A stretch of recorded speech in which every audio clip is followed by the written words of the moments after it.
And welcome back to a Thanksgiving edition of the Fantasy Gurus podcast.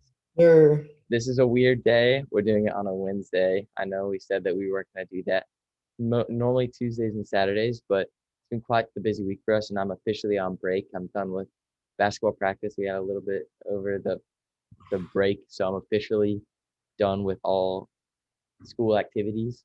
So we're going to be getting this one to you just in time for the Thanksgiving Day games, and hopefully it will be of help to your fantasy teams. So, I would like to start off with the wide receiver situation in Pittsburgh. Mm. Um, who do you got as the number one guy right now? Because it's close. It's really close, but you got to pick your number one guy right now. Who is it? Uh, I think honestly it's pretty hard because you've had Juju there for like 3 years, has chemistry with Big Ben. You have Deontay Johnson. I'm just trying to think, what did Chase Claypool have last week? Like 15. Yeah, like I 15. think he was like 4 for 56 and a TD. Um, but I honestly, if you have Deontay Johnson out there and your wide receiver situation is struggling, or you're debating maybe between him and Tyler Boyd or him and Calvin Ridley, please go with Deontay Johnson because he has had 10 plus targets the past 3 games, which is huge for a wide receiver, especially with the competition around him. And I think JuJu Smith-Schuster is going to get most of the attention still with Deontay Johnson and Chase Claypool emerging as really talented wide receivers. So, in my opinion, I feel like it goes Deontay Johnson number 1, and then I still feel like Juju outweighs Claypool a little bit more because Claypool's more hit or miss than Juju, in my opinion. I think Juju doesn't have as high as a ceiling as Claypool, but his floor is much higher than Claypool. So, I'm gonna go with, Deontay Johnson 1, Juju 2, and Claypool 3 with the wide receiver situation in Pittsburgh. How about you? Well said with the that Juju has a higher floor than Claypool because Claypool's just such a big target that he's gonna be most of his. I'm pretty sure some ridiculous number of his targets are in the red zone. So if you have a team like the Ravens, who they're gonna be playing against tomorrow, who have a good defense, but they might not be seeing as much red zone appearances tomorrow as they normally do, and that might affect Claypool's value a little bit. I think that's why you see his projections going down quite a bit Mm. from Yeah. last week, even though he lived up to his projections. Um, but one of the things I do see happening is Juju does have a toe injury right now, Mm. so I could see that limiting him a little bit. But again, all three of those guys are going to be getting their targets. With James Conner slowly declining in value, Bing. and like their passing game has just been the soul of their offense this year, with their defense being their stronghold, their anchor. But when they step on the field, you know you're going to be looking for the passing game rather than pounding it with James Conner like they used to do. But Yeah. it's a good problem to have three young guys that the Steelers have right now who are going to be. I mean, I truly believe Claypool could be a top five wide receiver in the next 2 years with Mm. his upside, just his growth because he's young. Juju's still young and growing, and he's already proven to be quite a valuable asset to that Pittsburgh team. And then Deontay Johnson is just kind of getting more recognition this year, obviously. Last year with Big Ben being hurt and all. But yeah, I think that any one of those guys is a viable wide receiver two, maybe a flex play. Um, but yeah, if you have any of those guys on your team, then that's good for you. I feel like maybe in an 8-man league that you could sit a Pittsburgh wide receiver, or unless your wide receivers are just too good to bench him. Like in my case, um, I have I mean, it is a little bit tempting to bench Brandon Cooks, but I feel like Michael Thomas is on the upside, and I do have Deontay Johnson on my bench.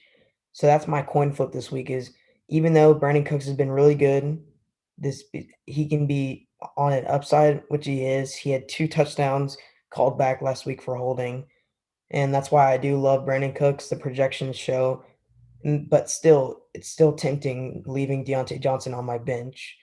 Um, so that's, I mean, if you're in a 10-man or a 12-man league, unless your wide receivers are just amazing, all Steelers wide receivers are a must start, in my opinion. Yeah, if you have James Conner on your team, with if you Oh, have if you have Connor and Claypool, let's say, and you got your two running backs, you got your two wide receivers, and you're debating who you're going to play in your flex. I got Claypool over Connor. yeah, I mean, look at last week versus Jacksonville. I mean, Connor didn't have a bad game, but they're on a really good drive down to like the 2-yard line. Tomlin takes Connor out, and Benny Snell takes his red zone carries, and Benny Snell gets a 2-yard touchdown. Yeah, and they're running with Benny Snell. They're also running it with Ray McLeod actually a Yeah, little jet bit. sweep.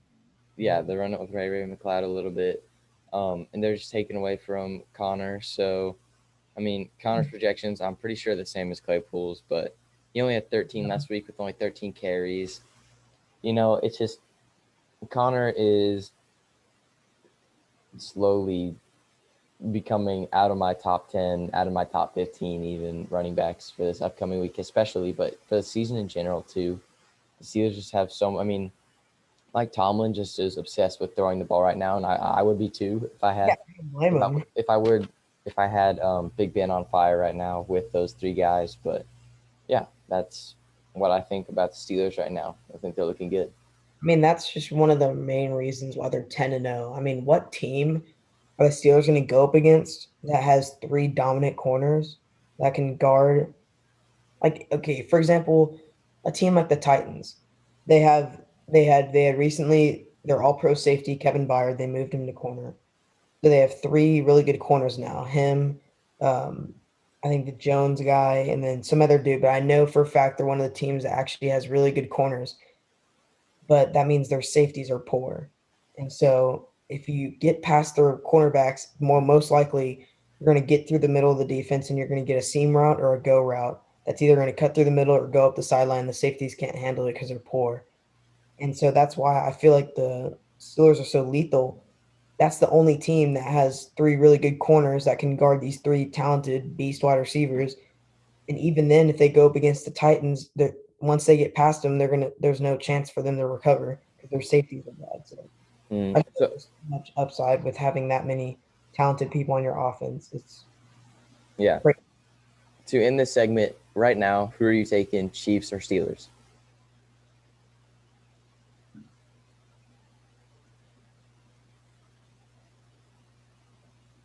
I'll start us off what you think. Mm, Right now, I'm actually gonna. I hate saying this, but I'm gonna have to go with the Chiefs. I think that they're just so much better. I mean, you have Tyreek Hill, who's ridiculous. He's insane. He's been so good for them lately. You just have such a deep wide receiver core for them there.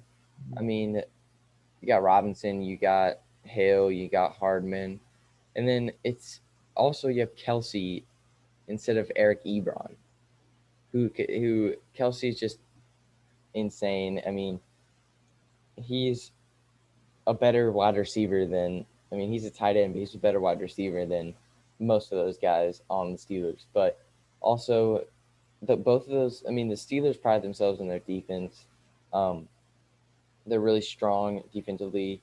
Obviously, T.J. Watt is going to be an MVP candidate for the years to come. And the Chiefs, I think that good offense will actually kind of trump that defense that the Steelers have, but also that the Chiefs have a defense that can stop those passing games with Tyrann Mathieu and guys like that. So I got to go with I got to go with the Chiefs, but who you got to go with? You know, I'm gonna put it this way. I hate to ride the Chiefs. I mean the Steelers bandwagon, being 10-0. I love the Chiefs. I think Super Bowl champions. I mean they're definitely gonna make it to the Super Bowl, the NFC Championship, the AFC Championship this year. So if I'm gonna be honest, it really comes down to this for me. This is what I thought of the Raiders. They beat the Steelers in Week 5. I mean they beat the Chiefs, Chiefs in Week 5, and they came pretty darn close. They should have beat or not should have, but they came really darn close. They had the lead with a minute 30, but giving Patrick Mahomes the ball with a minute 30 is a mistake. It showed, but the fact that the Raiders got that close to the Chiefs twice this year with a win under their belt, their only loss to the Chiefs in 20 games, and I feel like the Steelers could easily beat the Raiders on a good day. And that little difference between the Steelers being a much better team than the Raiders makes me to believe that out of 5 games, the Steelers will win 3 out of 2 against the Chiefs. 3 out of 5 against the Chiefs. Yeah, 3 out of 5. 3 to It's 2. I mean, it's hard to argue against 10-0, but I just thought I just think Kansas City is a better team with Yeah. Patrick Mahomes having more upside than Ben because Ben's old and Mahomes is young. Yeah. You know how it is. I mean, the Chiefs beat the Ravens by 14, so we'll be able to see how the Steelers pan out against that same team tomorrow. So that should be interesting. So, moving on to our next segment, we are doing our Boom and Bust segment. We are doing this on the Wednesday instead of the Saturday because of the 3 Thanksgiving games, obviously. And I actually have one of my busts in the Thanksgiving game. Kind of, Hey, what about the trade deadline? yeah, we'll be doing that a little bit later. So, with the Boom and Bust, my first bust is actually going to have to be on the Steelers, and it's actually going to be JuJu. And the reason it's going to be JuJu is because, like I said, has a toe injury, has competition with Johnson and Claypool. He's still going to be getting catches, I think, but maybe not as much. Running up against him. Yeah. Yeah, I mean, I got him maybe getting 5 receptions for 60 yards, no touchdowns, 11 points. I mean, that's 3 points under his projections. I could easily see that as a possibility tomorrow. So Juju's my number one bust. Yeah. All right, I'll move on to my first boom. It goes to Team Keebler. Where's that? I'm trying to find out where I can access the teams. I did it easily like a couple times, but all of a sudden, oh, there we go. Oh yeah, yeah, opposing teams. On Team Keebler, um, I'm gonna go with against the Seattle Seahawks, who are poor against the pass and poor against the run. I'm going with Miles Sanders. Um, he's very explosive. He reminds me of Saquon Barkley. They both happen to go to the same college. But I like Miles Sanders because it's a Monday night game, and the Eagles kind of have something to prove because they suck. And I think Miles Sanders could easily run all over the Seattle defense, just like how um, other running backs have run all over Seattle. Like if you look at the times that the Cardinals, Yeah, like Edmonds had a huge you had game. Edmonds and Drake ran all over them, and then when the Rams played the Seahawks, you had I mean, the Rams have that like 1-2 punch of Darrell Henderson and Cam Akers because they only randomly use Malcolm Brown in the red zone. But I think the Rams had if I can recall, 230 total rushing yards They had a lot. They definitely did have a lot. Yeah. total. So I think Miles Sanders has no one really to compete with besides maybe 3 carries a game by Boston Scott. So I feel like Miles Sanders could easily have a 25-point plus game. All right. I could see that happening. So my second bust, we're only doing two a person today. So my second bust gonna be on Team Eggless Ranch. Mm. And it's actually gonna be he's going against a team who shut down the Eagles last week, and it's gonna be James Robinson going up against the Browns. You know, we were just talking about Miles Sanders and how good he is, and I think he's extremely talented. And the Browns kind of stopped him last week fairly well. I mean, they forced a fumble against him, and the Browns had a few picks against Wentz. So with I don't even know. I think Jacksonville's starting Mike Glennon this week. Actually, I think they chose to start Mike Glennon over Jake Luton after he threw 4, or was it 3 or 4 interceptions? Something ridiculous.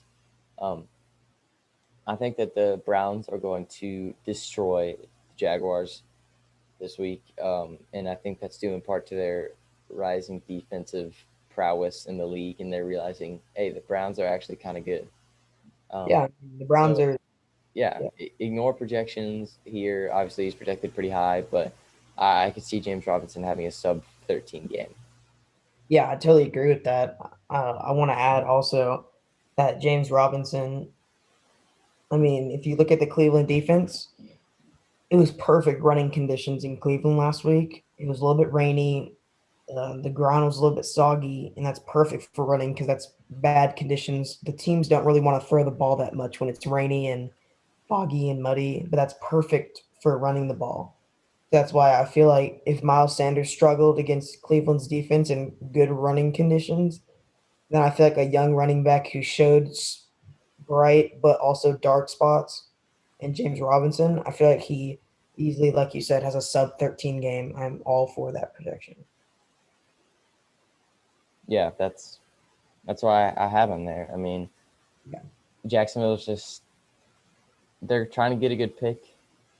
They're trying to they're trying to get Trevor Lawrence. Honestly, I mean, Minshew, it's good last year, and it's just not a good football team.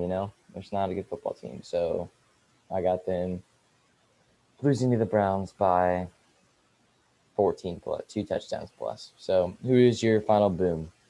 My final boom stays at Eggless Ranch also. My boom is Stephon Diggs.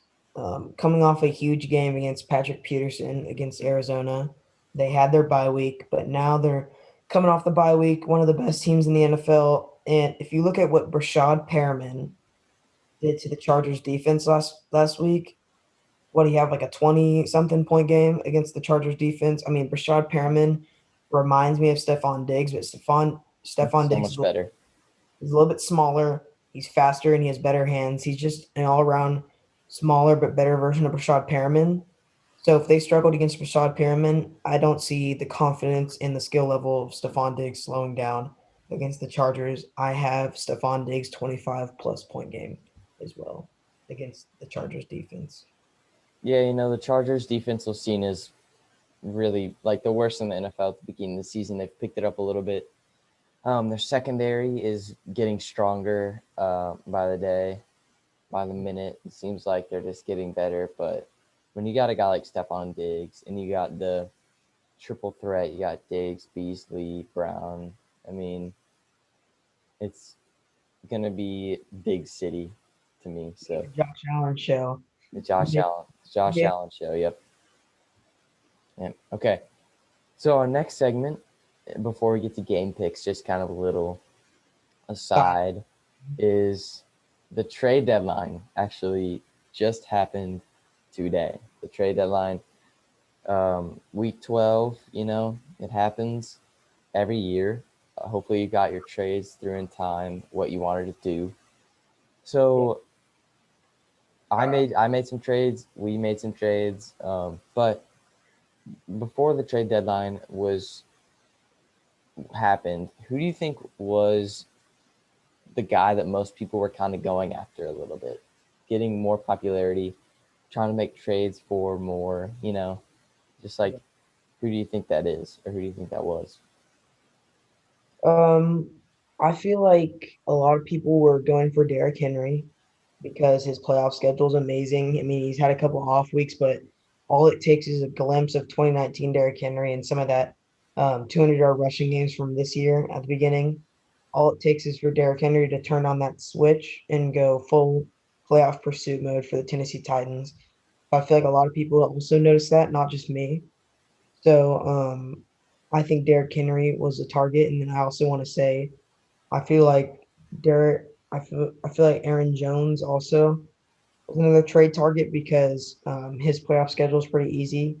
I think his first two games in the playoff are against what'd you say, Detroit and He Carolina. plays Detroit. Yeah, Detroit for our well, not we're talking about fantasy playoffs, not like the playoffs in the NFL. But yeah, he plays Detroit and Week 14 Detroit, and then week 15 is Carolina. Yep. yeah, Detroit and Carolina. So that's two really amazing um, I mean, that's two really amazing matchups. Like you have the Detroit, who's like 30th, and you can see Dalvin Cook's going up against Carolina this week, who's 27th. That's two really good matchups for Aaron Jones, who easily we've seen him before get 40-point games, so that's huge, and so that's Yeah. really who. Um, If I'm, but I'm gonna expand a little bit on Derrick Henry. After this week, you would have gotten him before Sunday, which I think he might have. I was almost gonna put him on my busts just because he's going against the Colts. And that's always scary for running backs. But after the Colts, he's already played the Colts, so he doesn't have to play them again. He goes Cleveland, who we were talking about is good. So he has two tough matchups in a row. yeah, But then when playoffs start, he goes Jacksonville, Detroit, Green Bay, and Houston. That might be that's the creme de la creme. yeah. I could see the Titans being pretty high seed in the playoffs, but we're just talking about Derrick Henry right now, and Yeah, I could see him having a lot of points those weeks. Looking at Aaron Jones, obviously he plays Detroit, who's probably, in my opinion, the worst run defense in the league. yeah, If McCaffrey was back this week, repping his jersey, I wish he was. I still have him on my team, but if McCaffrey was back this week, he would have a huge game against him, and Aaron Jones is no different. So those are two guys who are also being traded for. I think that Michael Thomas is also being traded for quite a bit. You know, with Taysom Hill, it's a little bit scary, but when you think about it, Taysom Hill isn't really one for rhythm. He's strong. He's strong arm. He's he had quick. a 19-point game last week. He proved that. Yeah, but Taysom Hill's going to be just lasering balls to Michael Thomas the whole game. I mean, That's and reliable. getting Yeah, him quite a bit of receptions until Breeze comes back. Even if I don't even know if he is going to come back, but he should come back with broken ribs and collapsed lung. But right now with Hill, Michael Thomas is looking pretty good, and I think that was also a trade target for most people. So yeah, that's kind of your trade deadline yeah. update. For us, the trade deadline was November 25th at 11. So that's probably where everybody else was. Hmm. Yeah. So now we're gonna go into our final segment, which is game picks. Oof. Um, so we're gonna do all the Thanksgiving games to get you up to date. So our first game that we're gonna do is Washington versus Dallas, the football team versus the Cowboys. I have the football team winning this one. I'm not Hmm. gonna explain it yet, but who do you have?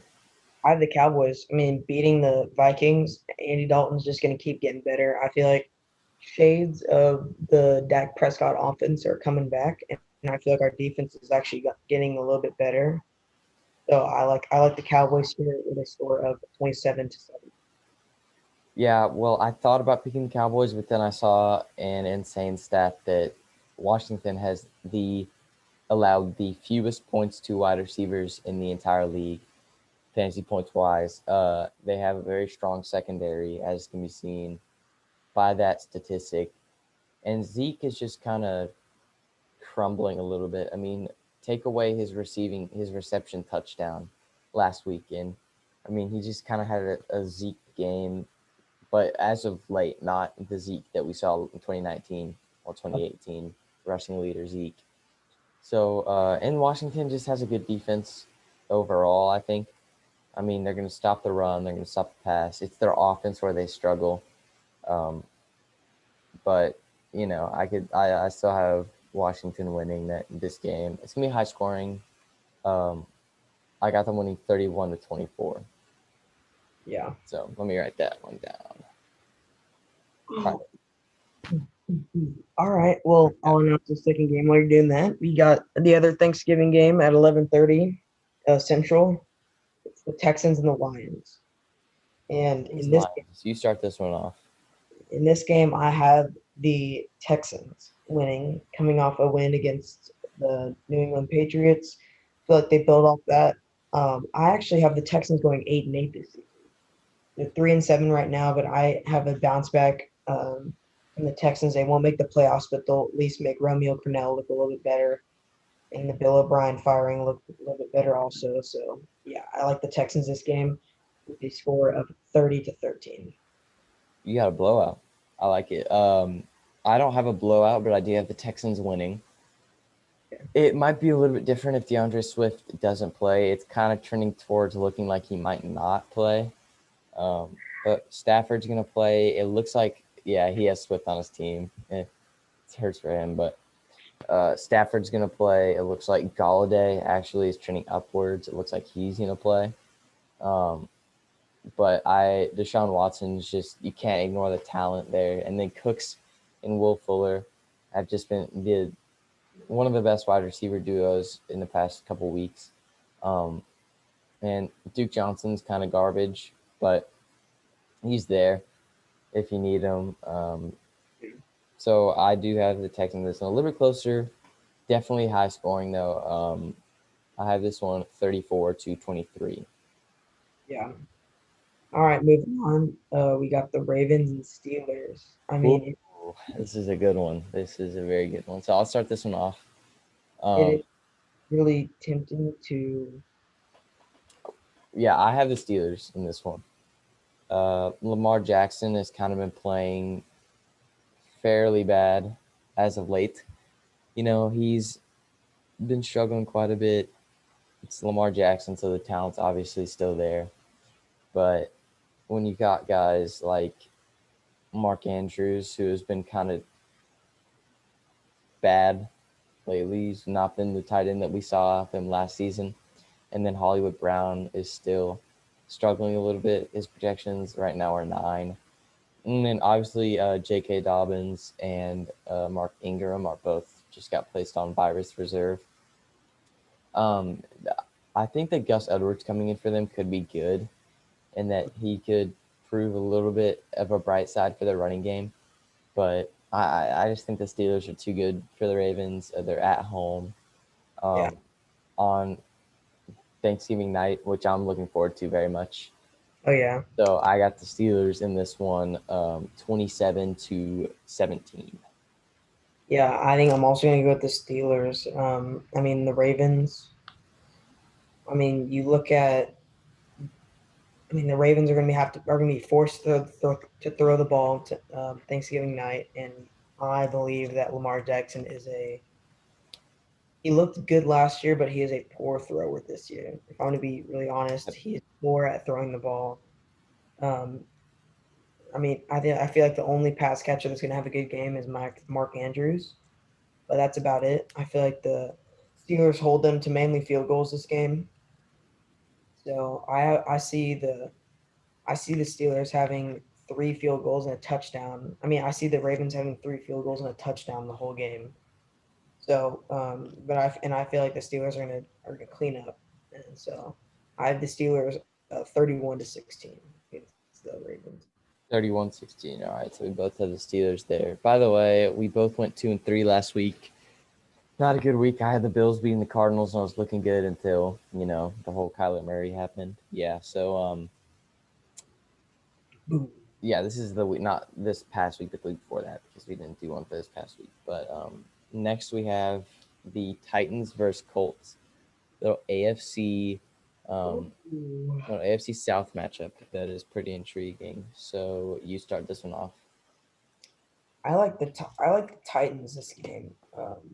I mean, of course, the Titans. I think they've lost. I mean, I think they're 1-1 in their past 2 games. They had a really rough loss to the Colts the first time they met, but this time the Colts are at home, just off a Packers W. So you think it's all Colts W right here, but um, for some reason, I just have a weird feeling about the Titans that they're going to win this game. It's going to be really close. But I have the Titans winning 28-24. Okay, I'm gonna have to hop on the train of Colts dub. So yeah, I got the Colts winning this one, coming off of a huge one against the Packers, and I think that it's more of a it's a very significant win, of course. But when you look at the Colts defense, and people were kind of like, "Oh, they haven't had a very difficult schedule. and playing some bad teams. But then they beat the Packers with their defense. They stopped Aaron Jones. They stopped Devontae Adams from having a huge game like he normally does.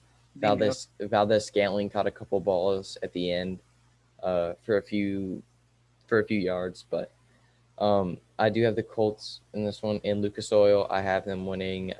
Very low scoring game. I think they're going to stop Derrick Henry. I have them winning this one 24-20. Each 4 point differences. Yep. Okay, next game is probably the most intriguing one of the week, and that's Chiefs Buccaneers. Possibly Super Bowl preview. You never know. So I'm gonna start us off on this one. And I'm gonna go with the Chefs. I'm gonna go with the Chiefs. I mean, yeah, no explanation. Just It's we'll both say Chiefs and we'll move on. it's Tom Brady has just been he's looks like he's lost his confidence a little bit. You know, being the GOAT and all, you don't expect that out of him, but it's his inability to keep their offense on the field by throwing picks is a little bit scary to me. Um, but the Chiefs going into Tampa Bay, I got them winning this one 34-24. Yeah. And you got the Chiefs as well. Buccaneers, their offense is, I mean, they played decent, but Tom Brady ruined the game for them. And I don't see as long I mean, it really comes down to Tom Brady. Is he gonna have a good game? Like the Buccaneers defense is gonna do decent. They're gonna hold up a little bit with the Chiefs offense, kind of like the Raiders defense did last week. But I don't see the Chiefs losing to the Buccaneers. The Buccaneers are just kind of they're not really holding well together right now. The mesh has not really come as quickly as people wanted. If you're a Bucks fan, so I have the Chiefs. Um, I have the Chiefs winning this game 24-10. Okay.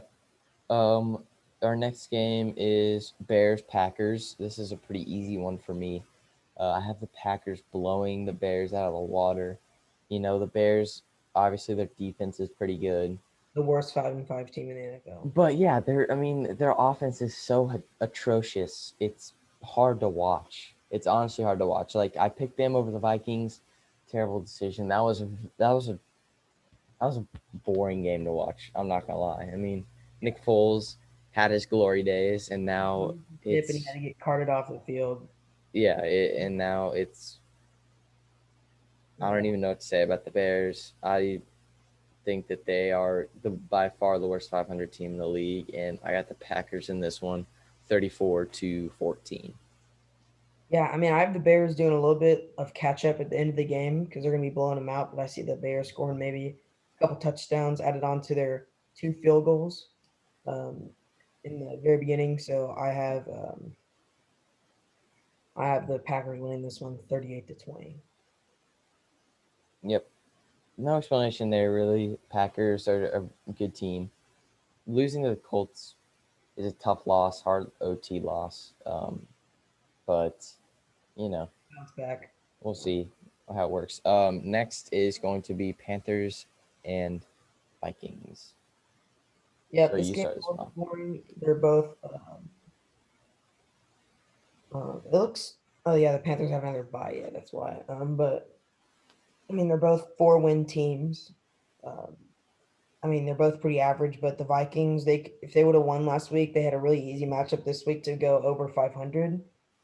So that's why I think the Vikings still have a chance to pull off a playoff push. That's why I feel like the Vikings are going to go 9-7 this year, and the winning streak starts now against the Panthers. I have the Vikings back-to-back weeks. Um, oh, I picked them a couple weeks ago, but I'm picking them again this week in a close win. But I have them 27-14 against the Panthers. I wouldn't say that's very close, but I see where you're coming from. I also have the Vikings winning this one. You know, it's just the Vikings have so much talent on their team with Justin Jefferson and Dalvin Cook and Thielen, who's been on fire. Thielen might not even play, though, which is the scary thing because he got placed on the virus list. But Thielen's just such a I mean, he has 4 touchdowns over the last 2 games. Like, that's absurd. You saw his one-handed catch last week. I mean, it's going to be hard to stop Dalvin Cook with the Panthers D. So I got the Vikings in this one, not very close either. I got them winning 32-14. Yeah. 30, 30, 30, We 2-14. Yeah. pretty similar, but we have a couple of toss-ups. But then now that brings us to our last game pick, which is the Giants and the Bengals. We always like to choose the worst game of the week, the worst game of the week on paper, which is a 2-win team and a 3-win team. I mean, they're both playing pretty bad, but I actually see the Giants doing. I mean, they've Giants don't look as bad as their record. I've Yep. said, the Giants have lost the 4 of the last 5 games that they've lost have been within 6 points. The Giants are, of course, they're one of the few teams in the league that are so much better than their record, and that's pretty easy to say for the Giants. So that's why I have the Giants winning this game. Brandon Allen's going to suck. They're probably going to bench him and they have to play Ryan Finley in the second half. So I see the Bengals having maybe a touchdown and a field goal, maybe 2 field goals. Yeah, that's what I'm going to go with. So I'm going to go 30-13 also. I think I chose that score one time already. I'm going with it again, 30-13. We do not have very many differences here, my friend. I have the Giants as well. I think that the Giants are going to win the NFC East, personally. Their offense is a lot better than people see. I mean, Danny Dimes has been looking up lately, coming off their bye week. I think they're going to come out strong against a struggling Bengals run defense. That's why I think that Wayne Gallman could have a good game. Um, I think that the Giants, they have Darius Slayton, Sterling Shepard, Evan Ingram. They have a lot of good targets for Danny Dimes, and I think that the Giants are going to end up being 6-7 win team, and I think that's going to be good enough to win the East because Wentz is garbage. I think Wentz Wentz is garbage. terrible, The and football team's garbage. the football team isn't good, but their defense is good. I think it's going to go Giants number one, and then Washington, and then Dallas, and then Eagles last. Well, the thing is, I actually have Dallas winning the division at 8-8. Um, so no, no, no, If no, you're a Cowboys fan, you don't want that because they're not going to win the Super Bowl, and you no, kind no. of want them to get a good pick. I meant to say I have the Cowboys winning the division at 7-9, and then I have the actually no, I have the Cowboys and the Giants both being 7-9 at the end of the season. So it's going to come down to however they choose who's going to get that wild card spot. Well, it's going to be tiebreaker, and I think that the Tiebreaker, whoever wins the Giants games, and the Cowboys have already beaten the Giants this year. So if the Cowboys beat the Giants again, um, whatever week they play them in a couple weeks, then it will be the Cowboys division. So yeah, but yeah, I have the Giants in this one. Not good defenses on either side, so I got the Giants in this one, 31-23. That's actually pretty close. You got Brandon Allen putting up 23 against the Giants defense. Pretty generous. I do. Well, I have them kicking a lot of field goals, as you can see by the score, which is pretty odd. So, yeah, we're gonna go ahead and wrap it up there. I hope everyone has a great Thanksgiving, staying safe, staying COVID free. Enjoy the games tomorrow. Enjoy the games Sunday, and peace.